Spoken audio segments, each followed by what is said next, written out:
Елорда тұрғыны Саян Қабдылқа карантинге байланысты жұмысынан уақытша босатылады. Талантты жігіт қарап қалмай бірден кәсіп ашады.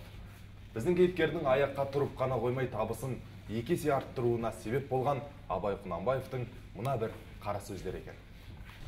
Абай атамыздың айтқаны бар: егер ісім өнсің десең, ретін тап деген. Ең біріншіден кәсіпті ашпас бұрын рынокты зерттеу керексің ғой. Айналаңда не бар, не жоқ екен. Соң қарадықта қақталған тауық еті жоқ екен бұл жерде. Сіз жұмысыңыздан айырылмағанда кәсіп бастаушы ма едіңіз? Оны кәсіптен де шынымен де өзің қысылған кезде бастайсың ғой. Жайдан жай жатпай, Абай атамыздың енді әрбір сөзін айта берсек те болады, айтады ғой. Есектің артын жусаң да ақша тап деп. Сондықтан да бұл жерде сен еш арланбай, білмеймін, қандай кәсіп болса да ашады екенсің өзің қысылған кезде. Сізде алғашқы капитал қанша теңге болды? Алғашқы капитал енді бұл үлкен кәсіп емес, өздеріңіз көрдіңіздер ғой. Бұл үлкен кәсіп емес, бұған алғашқы капитал бір 200-300 мың теңге. Ал сату жағынан келгенде қандай тәсілдерді, маркетингтік қандай амалдарды қолданасыз? Енді қазір 21-ші ғасыр, қазір 2020 жыл, бұл жерде барлығымызға белгілі әлеуметтік желі. Енді қазіргі тілмен айтқанда SMM дейді, таргетинг дейді.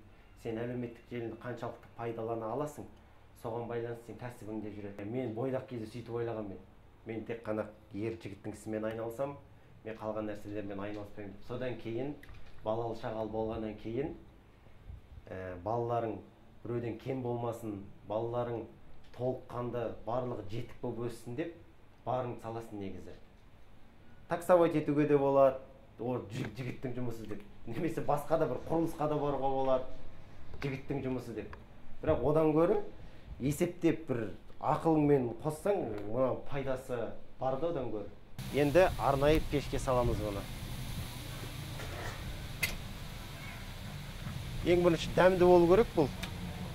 Дәмді болса, мысалы бір адам бірнеше рет алды бізде. Бір адам бірнеше рет алды. Ол енді ол ұнағаннан кейін алады ғой. Егер де ұнамаса, онда бұны алмайды. Менің бір кәсіпкер досым бар. Ол досым айтады, қазақтың кәсібін құртатын дейді, туысқандары дейді. Туысқандарымыз енді кәсібің жүрсін, достарымыз, жақындастарымыз барлығы да кәсібің жүрсін деп бұны сатып алады бізден. Құрметті көрермендер, мына екі талапты ұмытпаңыздар. Біріншісі, қолдарыңызды үнемі антисептикалық бұйымдармен тазартып отырыңыздар, және Таңшолпан бағдарламасын көруді ұмытпаңыздар. Енді алға қойған жоспарларыңыз қандай? Бұйырса енді осы кәсіпті дамытып, қасына сусындар қосу, қасына тағы да комбо заказ дейді ғой, фри қосу, сондай заттарды қосып, бұйырса. Дайыны бар ма? Я бұйырса қазір бір жарты сағаттан кейін дайын болады. Онда заказ берсем бола ма? Я болады. 19-ші үй, 28-ші пәтер. Болды, жақсы, 19-ші үй, 28-ші пәтер. Ақшасын содан кейін сол жақта бересің. Болды, жақсы. Жарты сағат, жарты сағат, жақсы, рахмет. Осылай міне тапсырыстар, тапсырыстар береді, мысалы, дайын болмай тұрған кезде. Содан кейін дайын болған кезде апарып береміз. Міне қазір кезекті бір тапсырыс. Осыны апарып берейік, адресін барлығын жазып жіберді. Бұл жерде енді өзің үшін жұмыс істесең, мысалы, шаршағаның байқалмайды да. Ал енді бір жерде қызмет атқарсаң, онда демалыс сұрайсың, біраз шаршайсың дегендей.